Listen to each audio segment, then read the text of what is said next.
Some people just didn't want to stop that. It's so much fun. All right, very good. Well, we're continuing our study today. We're looking at the next 5 books. So we finished the history books. Now we're going to move on to the books that are known as the wisdom or poetry books. They are, as Kamala started, they're Job, Psalms, Proverbs, Ecclesiastes, and the Song of Songs. And so what we're going to see is that we're seeing a shift from this narrative history, right? So the first 17 books was just a bunch of facts.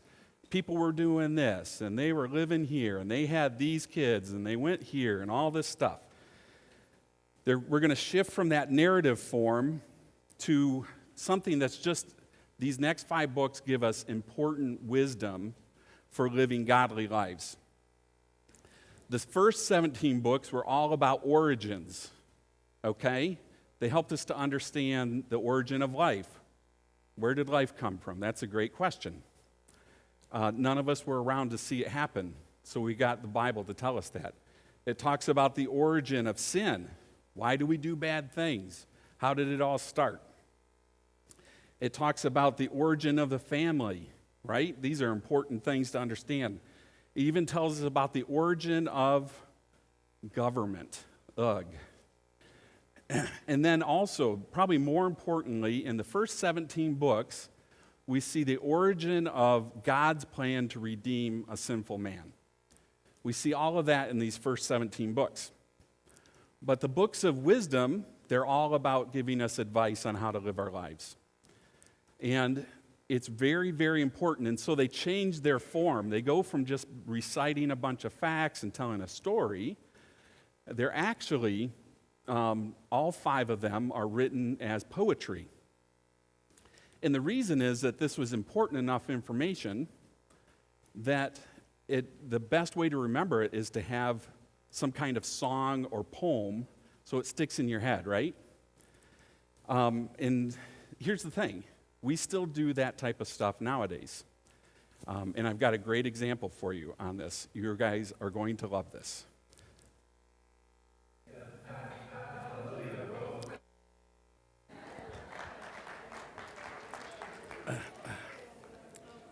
And that is what you call an earworm, right? You can't unhear that. Thank you, Jackie Vandy Mortel, for sharing those on Facebook. So these five books, they changed their focus. They're all written as poems, but they all deal with a different theme. And the first book is Job. The theme of that is the perplexity of pain. And so it's going to give us, if you want a good book to look at, if you're going through and suffering pain, the book of Job can help you with that. Psalms, the theme of that is the way of wisdom, the way of worship. The way of worship. And it helps us to understand how to worship God better. And the interesting thing in Psalms is if we're going to worship God, we need to know something about Him. And so the book of Psalms is really interesting in that it really teaches us a lot of who God is, uses a lot of analogies to help us understand who He is because we can't understand Him. We've never seen Him. We can experience Him. But the book of Psalms really helps us to understand the character, qualities of God and how we can worship Him better.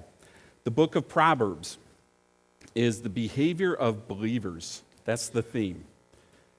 Within those 31 chapters, there is so much practical advice on how to live your life. Even if you weren't a Christian, if you just take the advice out of the book of Proverbs and apply it to your life, you're going to have a really good life. It's just really, really good advice. Ecclesiastes, they think, was written by King Solomon, who was one of the wisest people of all time. He was also one of the wealthiest people of all time. And the book is all about the search for significance. This was a guy that had experienced everything. And he just keeps saying over and over again that there's just nothing that has any meaning to it except for following after God. And then the final book is the Song of Songs. And that the theme for that would be the look of love. So here's the thing. Culturally, we just kind of lose track of what love means. It's one of those overused words, right? I love pizza. We say that. Do I really love it, or do I just like it a lot? The Song of Songs, the book, helps us to understand what true love is. So today we're only going to look at one book. I got really, really lucky. I was talking with Nick about this before the service. Yeah, Gary, I cannot tell you how lucky I was. I got one book. How many other weeks have we just had one book that we were looking at? This was an ambitious series, I'm just saying. But I got lucky. I'm only looking at one book, and it's the book of Job. Now, the book of Job is considered to be the first book written out of all the books in the Bible. And that's kind of a little bit of a shocker to us because we always have a tendency to think that the Bible would be organized chronologically, right? Well, it's not. They know for a fact that the book of Job was written before Moses wrote the Pentateuch. You guys remember what the Pentateuch is? Penta means 5. It's the first 5 books. So it was written well before then. They believe that Job was actually walking the face of the earth at the same time that Abraham did. And so this is kind of puts him in a unique standing because he was not Jewish. Job was just a guy. Abraham, he wasn't a descendant of Abraham. But his story of his life is one of the books that the Jews rely on to know how to live their lives. So it's pretty interesting. The plot line out of the book of Job is one that's been used ever since Job was written. It's easy for us to relate to because it deals with Job losing everything and what he does after those tragic events happen. The book opens by telling us a little bit about Job. And so if you flip in your Bibles to Job chapter 1, verse 8, it starts out with this interesting interaction between God and Satan. And God makes this comment to Satan about Job in chapter 1, verse 8. It says, and I'll be reading out of the New Living Translation today, guys. Then the Lord asked Satan, "Have you noticed my servant Job? He is the finest man in all the earth. He is blameless, a man of complete integrity. He fears God, and he stays away from evil." Now that's quite a statement. Because that's not just any old person saying that about Job. God only calls 4 people out of the entire Bible. He says 4 people are blameless. Noah was one. Job, and then in the New Testament, God says John the Baptist's mom and dad were blameless. So 4 times, you think of all those people that are recorded in the Bible, and not only does Job 1 of 4, God says it twice about him. So here's the thing. Why is that significant? If I'm standing up here and I look in the back and I see Brian Krause back there and he smiles at me, and he's smiling, he's giving me his biggest smile, and I'm like, you know what? Brian, you've got some really good teeth. Those teeth look great. That means actually very little, doesn't it? Contrast that. Brian decides that he needs to go to the dentist, so he goes to see his good buddy Nick. And Nick welcomes him in, throws him in that chair, where he goes way back, and the light's shining in his face. And Nick walks up, and he's got all his special headgear on, right? And the light's shining in his face, and then Nick grabs the torture devices, right? And he starts picking and probing and jabbing. and Brian's in agony. And then Nick says, okay, I'm done. And he sits Brian up, and he's like, you know what, Brian? Your teeth are really good. What Nick's opinion has a lot more weight to it than what mine does, correct? And that's the truth with God. When God's looking at Job, it's not just some run-of-the-mill guy. He's saying Job is a really good guy, and it means something because of who's saying it. And that's important, because when Job loses something, it wasn't because Job was a bad guy. It was because, and it wasn't because Job made a bad decision. All right, so sometimes that happens. Sometimes we bet on black and it comes up red, right? And we lose. Sometimes we get involved with people that we shouldn't. We make a bad business deal and we lose everything. But the Bible makes that clear that the loss that Job experiences wasn't because of him. He was a good guy. And so it makes us ask the question, what would I do if I lost everything? What would I do if I lost everything? A lot of modern books and movies ask the same question, and they've been pretty popular. Have you guys heard of The Count of Monte Cristo? Anybody heard of that? It's actually a book. It's a good movie also. If you're looking for something to pass the winter months here, that's a really good movie. It stars the Jesus guy, Jim Caviezel. But The Count of Monte Cristo, that's a good one. My wife likes the Taken series. Have you guys seen Taken, the movies? This guy that really doesn't have a whole lot. He loses the only thing that's important to him. It's his daughter. And then he goes out and does stuff. I don't want to give the movie away. One of my favorite movies of all time is, and it stars Jackie Chan, and that's part of the reason I like it so much. It's called The Foreigner, but it's the same type of deal. I really enjoy that.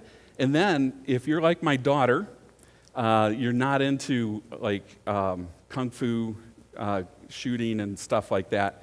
The Emperor's New Groove, right? You guys know that story? It's Disney even gets on the act. The emperor loses everything, and the story's all about him getting everything he wanted back. So why is this plot line so intriguing to us? Why does it make it for a good story? I believe it's because deep down, I think we all know that we're going to experience loss. We just know that that's the way life is. And so we like to see these stories, we like to read or watch these stories so that we can know that something good is coming out of the end of it. Karen and I, we've been married for 29-ish years. We have had really just an easy go of it, if I'm being totally honest.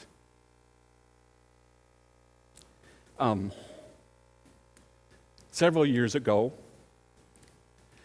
my dad was diagnosed with Alzheimer's. That was a tough loss. He's still alive. But I think about this regularly. He was my go-to guy. If I had some windshield time, guess who I was calling? It was my dad. And we'd talk about stupid stuff, as every father and son does. But he was my guy. Lost it. We're in the middle of and every other week going to take care of Karen's mom and dad. Her dad's health is kind of declining. We're trying to get him into a better living situation. It's going to require a lot of time. It's hard to go over and see a guy. He just turned 90. He's never, ever, he would get mad at me if I asked him if I could do something around the house. That's how, he's just fiercely independent. Never wanted any help. And now he can't even go get his own groceries. It's pretty rough. Pretty tough to see them in this situation. And then, to top it all off, 3 weeks ago, Karen shows up to work. Her district manager is there and says, "Hey, Karen, gather everybody around." Your boss isn't here, by the way. Her boss wasn't there. You gather everybody around, and she proceeded to tell everybody that they wouldn't have a job after April 6th. So 8 years of faithful service and taking care of her patients, all coming to an end. So we are experiencing that now. Maybe not to the extent that we're going to find out what Job went through here in a minute. Not to the extent that Job has, by no means. But it's still tough. We all experience loss. And like I said, I think these books and the movies, they're there because we hope to find out that something good can come out of it. We don't want to just suffer for the sake of suffering. So here's the great thing. The book of Job is more than just a good story. It can give us more than just hope. Okay? Spoiler alert, but everything really works out good for Job in the end. Okay? The important thing with Job is there's truths within it that can really help us in these tough times. And not just truths that are going to help us to make it through. They're truths that can help us to grow and to bring God honor in these times that are difficult. So, with that said, let's look at 4 truths, all right? There's 4 truths that we want to consider today. The first one is there's suffering moments of humanity, the suffering moments of humanity. We've already looked at the fact that Job was a good man. He was also a very blessed man. What we find out when we start reading through the first couple chapters of Job is that Job and his wife had 10 kids. 10 kids, that's a load. They needed one of those extended vans to get around, right? And then on top of that, not only did he have 10 kids, he had 7,000 sheep. Where's Joe Mater? What's that make you feel, Joe, when you hear about 7,000 sheep? Make your stomach turn a little bit? He had 7,000 sheep. He had 3,000 camels. He had 500 teams of oxen, which I think if I do my math right, that means he has 1,000 oxes. Oxen. And then 500 donkeys. So he had this great family, 10 family. We find out that they love being together. Like, doesn't that make every parent happy? That's this like the home screen on my phone. You guys can't see it, but it's a picture of my daughter and son. They're at a wedding, and they're smiling. They're looking at each other and smiling. And I'm like, my life is complete. It was a momentary weakness on my son's part. He actually smiled. But he's got this great family.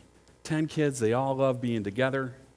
And all of this big happy family of servants and animals. I mean, life could not be better. But what we find out is that in a few moments, like literally within a few moments, Job loses everything. First thing he hears is that some raiders, not like the Las Vegas Raiders, these Sabian raiders, they attack his herd of oxes and donkeys, and they steal them all. And that's not enough, but all of his servants also get killed. So he's got all these people that are helping him take care of this wealth that he has. They're getting wiped out too. And then it says, fire comes down out of the sky, I'm envisioning a big asteroid, if that helps you. And it hits his flock of sheep, 7,000 sheep, instantly gone, and all the shepherds too. Lamb chops for dinner, everybody. 7,000, but that's a lot. And then, just as he's hearing this report, before the person's even done giving the report, another person shows up and says, guess what? Chaldean raiders have attacked your herd of camels. And your camels are all gone. And all of the servants are gone, are killed also. Job's thinking, what else could go wrong? Another person walks in. Guess what, Job? I've got bad news for you. Job says, no way could it be worse than what's already happened. It is. All your kids were together for a party, and the building collapsed. They're all dead. Wow. Let's press pause for a second. Let's not just gloss over that. Think about what that would be like. It's hard for us to envision that.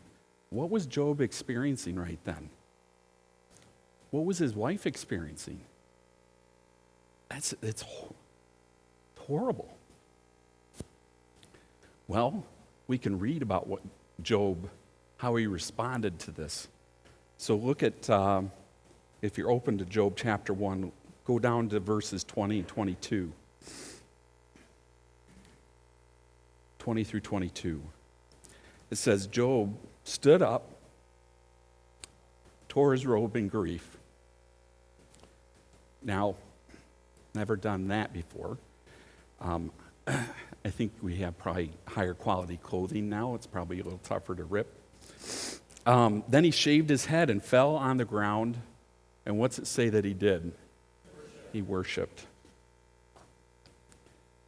And he says, I came naked from my mother's womb, and I will be naked when I leave. He wants to die, right? He's like, I'm done with this. Take me too, God. And he says, the Lord gave me what I had, and the Lord has taken it away. Praise the name of the Lord. And it says, in all of this, Job did not sin by blaming God. Job maintains his faith in God at the same time that he's acknowledging all of the emotions that he's feeling. And this is contrasted by his wife. So if we flip up to chapter 2, we see this little interaction. It's the only time that we hear anything about Job's wife. But in chapter 2, verse 9, she comes into Job and she just is, she's had it. And she says, are you trying to still maintain your integrity? Why won't you just curse God and die? And here's the thing, a lot of people will look at that and they're like, oh, Mrs. Job, she's just that typical naggy wife, right? And it's true. I mean, it's easy to do that, but she carried those 10 kids for 9 months, and she just lost them all. And she gave in to her emotions. She's like, this is God's fault. It's God's fault. God is bad. She gave in to her emotions, but Job doesn't. And Job tries to correct her, but at the same time, I'm kind of like, Job, I wish you'd kind of choose your words a little better. So if we look at Job 2:10, he says, now, men, listen. If you say these words, just know you're not going to get a good response from your wife. You talk like a foolish woman. That is not going to go over well if you try that one out. But he follows up with some really sound thoughts.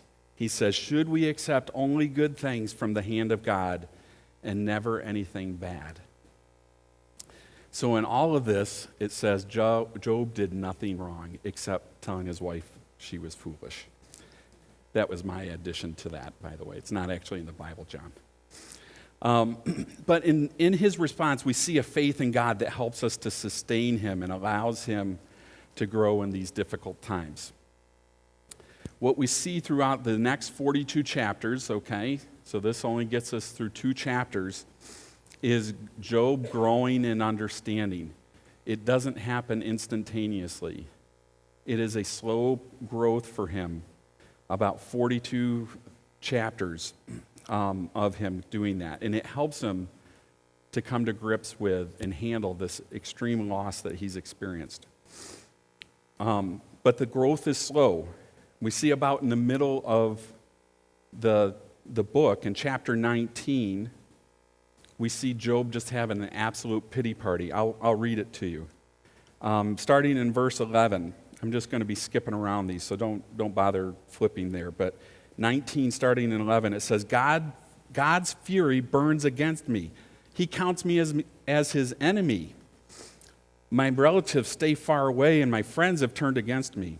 My family is gone, and my close friends have forgotten me. My breath is repulsive to my wife. Well, maybe don't call her a foolish woman. I'm rejected by my own family. Even young children despise me. When I stand and speak to them, they turn their backs to me. It could be your breath. But I have been reduced to skin and bones and have escaped death by the skin of my teeth. Now, that's a description of a very pitiful person, wouldn't you say? But this is also Job's emotions getting the best of him. If you notice, I like to use the term hyperbole. He's kind of stretching the truth a little bit. Have his friends really forsaken him? Well, if we're reading through Job, what we find out is he's actually talking to 3 of his friends at the time. So his friends haven't rejected him. But we see that he's an absolute emotional wreck. But in this all, what Job continues to go back to is a faith in God. And so if we go to verses 25 through 27 of 19, so go ahead and look at those. Job 19, 25 through 27. And he keeps putting his faith in God. He just knows that something good's going to come out of this. And he says, but as for me, I know that my Redeemer lives. So I know that God is with me. And he, speaking of God, will stand upon the earth at last. And after my body is decayed, and yet in my body I will see God. I will see him for myself. I will see him with my own eyes. I'm overwhelmed at the thought. So what we see here is that we see this shift for Job. It's a shift from his temporary circumstances that he finds himself in to thinking out into eternity. And so here's our take home for this. The burdens of this life are temporary. We have to keep that in mind. The burdens of this life are temporary, while the blessings of the next life are for eternity. We're not just stockpiling for tomorrow. We're stockpiling for eternity. And this is a simple change in focus, really. It's a hard one, but it's a very simple one. And what we see in Job's life is it helps him to start to recover from these tragic events. And once Job was able to change his focus from his immediate circumstances to eternity, he starts to turn the corner. And life, his understanding of God becomes more thorough and more truth-based. The second truth that we find out is the strategic attacks of Satan. Now, I want to begin by pointing out that we suffer for a number of reasons, okay? There's a lot of people that anything bad happens to them, it's always Satan. Satan's getting me. Satan's getting me. You know, oh, my car ran out of gas. Satan's getting me. Really? Did it run out of gas, or was it that you weren't paying attention, right?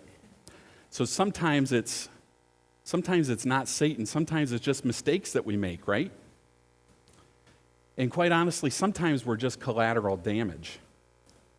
There's evil people out there doing bad things, and we just get caught up in it.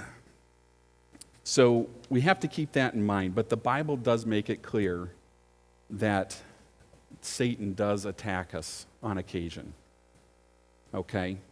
the Apostle Paul in Ephesians 6:11 calls them the devil's schemes. So this is what's happening in Job, and we see this in the first 2 chapters of the book. We're given this front row seat to what's going on in heaven. And what goes on in heaven, we're not aware of this, is that God is on his throne, and the angels present themselves to them. They're like, hey, God, here I am. Here's what I'm doing. And what's surprising to us, we find out in Job, is that Satan actually gets to come before God and present himself to God.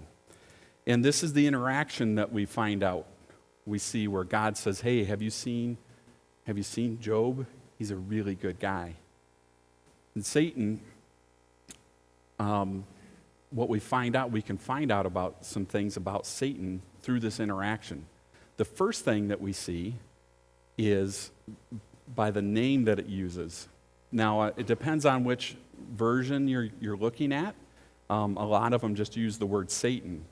But some of the versions will actually use the actual translation of the name or nickname that is used for Satan in the book of Job, and that's accuser. So it'll say, and the accuser came before God. But this nickname is based on how Satan likes to attack people. In this case, he's attacking Job by saying, hey, God, he really isn't all that.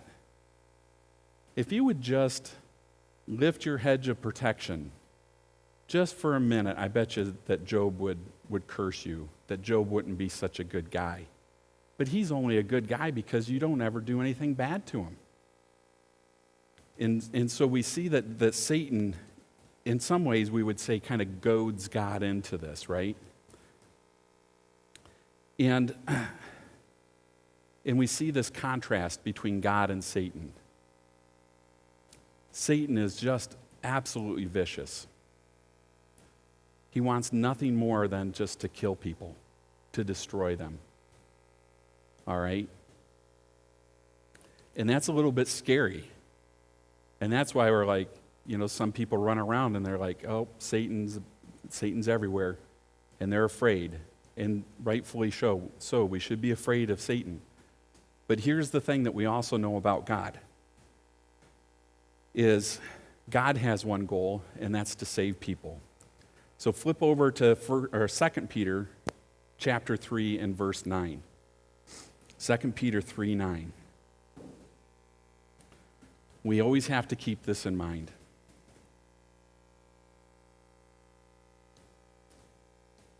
Second Peter 3:9, it says, the Lord isn't really being slow about his promise, as some people think.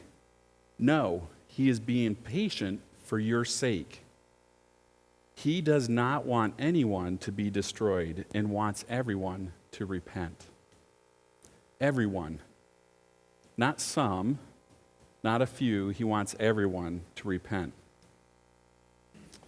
So we see this contrast that getting back to Satan, his true desire gets a little bit lost in this interaction between God and Satan, because it just seems like a pleasant conversation. Two guys, old buddies, just having a conversation. But 1 Peter 5:8 tells us what Satan's truly all about. 1 Peter 5:8 says, stay alert. Watch out for your great enemy, the devil. He prowls around like a roaring lion looking for someone to devour. So what do we do with this? Do we just go in and cower in our bedrooms, try to stay away from Satan? Don't let Satan do anything bad to us? Some days that sounds fun, just to sit in your bedroom all day. But we need to have a better understanding. And that understanding is that God actually sets a hedge. It's like a force field around us. And he protects us from anything that we can't handle or anything that's not good for us. So here's our takeaway. God has a hedge for his people that may be removed. And this is the really important part. And if it is, its purpose is for our hope to be revealed. Its purpose is for our hope to be revealed. We see that in Job's life. All of these bad things happen. He spends about 30-some books arguing with friends. But if you read through that, you see this progress, and you begin to see Job grow in his knowledge of God and his understanding that his hope actually lies in God. And when God removes that hedge from us, that's the purpose behind it. It's not to allow bad things to happen to us. It's because God wants to reveal his hope that he has for us. The third thing is the sincere rationalization of men. The sincere rationalization of men. Now, this is, I'll tell you, this is one of the more intriguing parts of the book of Job for me, and it takes up a big portion of the book. It's chapters 3 through 37. So the book, just so you're aware, the book of Job is not meant to just like with Proverbs, you can just say, I just want to read a proverb today. And you flip it open, and you just read a book, you read a chapter, you read a few verses out of Proverbs, you can get something out of it. Job's not that way. Job is actually really tricky because if you just happen to open up and just point to a verse and say, well, this is God's word, it must be truth, you could actually get some pretty flawed logic by doing that. Because you have this debate going on between these, it starts out as three of Job's friends against Job, and then just to pile on, another friend comes along and says, hey, 3-on-1 wasn't enough, let's go 4-on-1.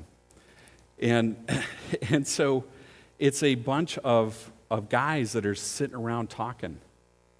And as they debate this, as guys will do, it becomes very personal. And it begins to lack any amount of civility. They just start yapping at each other and nipping at each other's heels and talking poorly about each other. But in it, what we see is that there's this flawed assumption that all five guys, right? Job and his 4 friends, they all have this flawed assumption. And they're actually arguing the same side, or the two sides of the same coin. Job's friends are saying, hey, you sinned and God's getting you for sinning. And Job's saying, I didn't sin. And God's getting me because he made a mistake. See, they all have this image of who God is. They think God's like this sheriff. He's a celestial sheriff. Got a cowboy hat, little star. He's got his 2 6-shooters, ivory handles. He can twirl them really good. And he's just sitting there. And he's like, oh, there's somebody doing something bad. And he's just shooting people. And that's why he takes great pride in it. I'm so glad I was diligent and I saw those bad things that people were doing. He just starts shooting people. Kapow, kapow, kapow. And that's what they're arguing. We know that's not true. But that's the basis of these 30-some chapters of these guys fighting with each other. It's easy to fall into that, right? And so it's good that this is here for us. It's easy to start thinking, I'm being punished because I did something wrong. But here's the thing. There is a very, very simple lesson for us. We can get caught up in all these theological things in those 30-some chapters, but there is a very simple lesson for us to learn. And our take-home in this one is, in times of trouble, the best we can give to others is often our physical presence rather than our verbal point of view. Okay? So often, and I'm probably the worst person at it, I will listen to people, they will tell me what they're going through in life, and I just want to solve problems. Or in my arrogance, I think I know what's best for them. And the reality is they just need me to listen. They just need me to listen. They just need somebody to be present. And you know what? I got to be better at that. I need to be the person that just is there. Job's friends, they kind of get made fun of.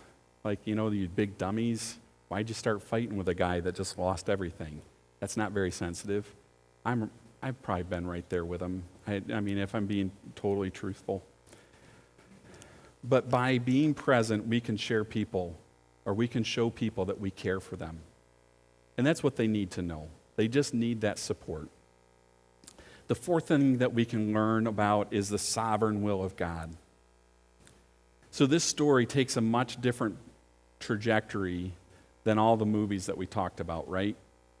All the movies we talk about, it's really about revenge. I mean, if we're just being honest, it's really about revenge. And it kind of gets disguised as, well, they're going after the bad guy.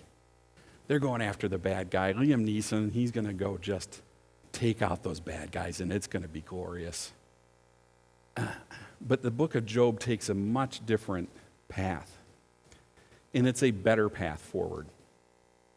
Job doesn't go on this revenge tour, right? He doesn't go looking for the Sabians and the Chaldeans, and he doesn't attack Mother Nature for blowing down this house. He doesn't do that. What he does is he trusts God, and God comes through. God reveals himself to Job. Job becomes a better person because of that. At the end of all those movies, all those people, all they have to show for it is that they've just killed a bunch of other people. But Job's actually a better person at the end of the book of Job. And what we see in the first 6 verses of chapter 42, after Job has spent 30-some chapters proclaiming his innocence, I've done nothing wrong, he gets to experience God, and he realizes that he really is a sinner, and he changes his heart. He says, I repent. I repent. And here's our final takeaway for home today, our take home for today.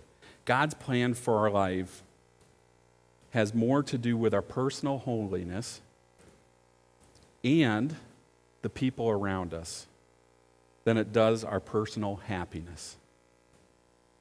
God's plan for our lives has more to do with our personal holiness and those people around us than it does for our personal happiness.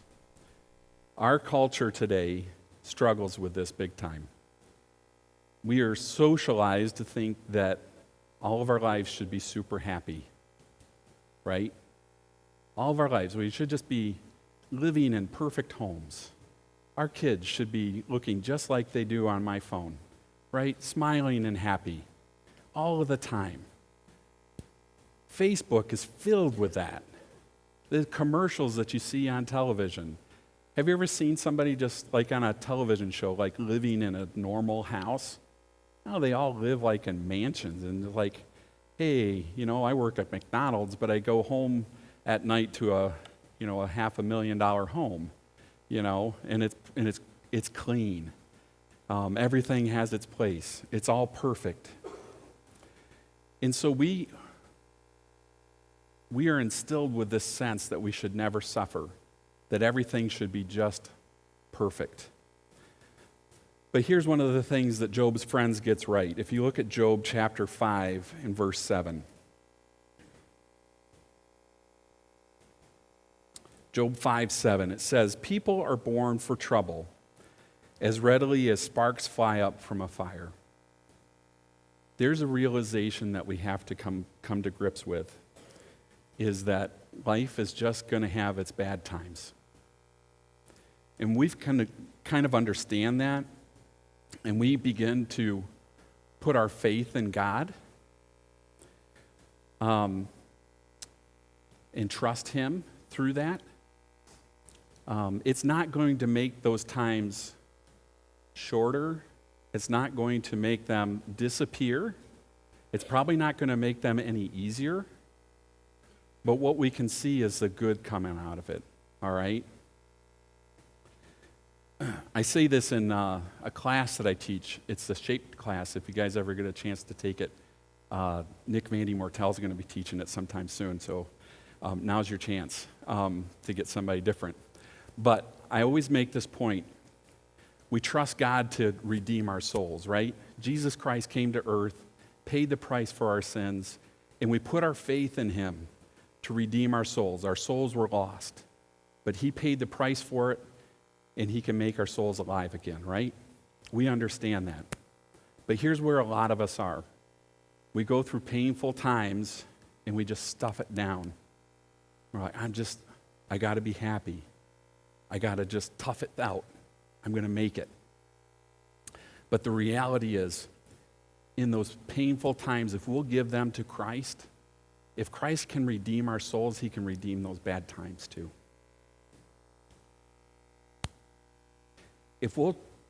So Job trusted God. And through that, Job experienced God. Get to the end of the book. It wasn't just a little faint whisper. We were talking about this in our class this morning, our Get Out of the Boat class. The ladies were talking about, we're looking for that faint whisper. God's giving us a calling, right? And that's kind of what we think. God's like, pss, pss, pss, pss, pss, and tell us what to do, right? We're looking for God to do something. I used to have a pastor that talked about we're looking for a 90-foot Jesus at the foot of our bed. That rarely happens unless you've had burritos before you go to bed. But here's the thing, is Job actually does hear from God, sees him face to face at the end of the book. Job becomes a better man because he trusts in God. He gives that pain to him, and God reveals himself to him. But not just Job. We also see that Job's friends get introduced to the one true God because Job lived the right way. And it doesn't stop there, because who are we talking about today? Job. 4,000 years later, how many people have looked at the story of Job and their lives been better because of it? Because Job put his faith in God. So, we have to keep in mind that God's plans for our lives have more to do with our personal holiness and those of the people around us than our happiness. Let's have a word of prayer. Lord, we are thankful for the life of Job and what you did in him and you are doing still today. That's an amazing thought. But God, that's the potential that each of us have today, and I pray that you help us all to take those steps of faith. As we experience pain and suffering, as we run into friends and family that are going through difficult times, we just ask that you help us to respond in a way that would bring you honor, that would help us to draw closer to you, and help our friends, family, and the people that we come in contact with to grow closer.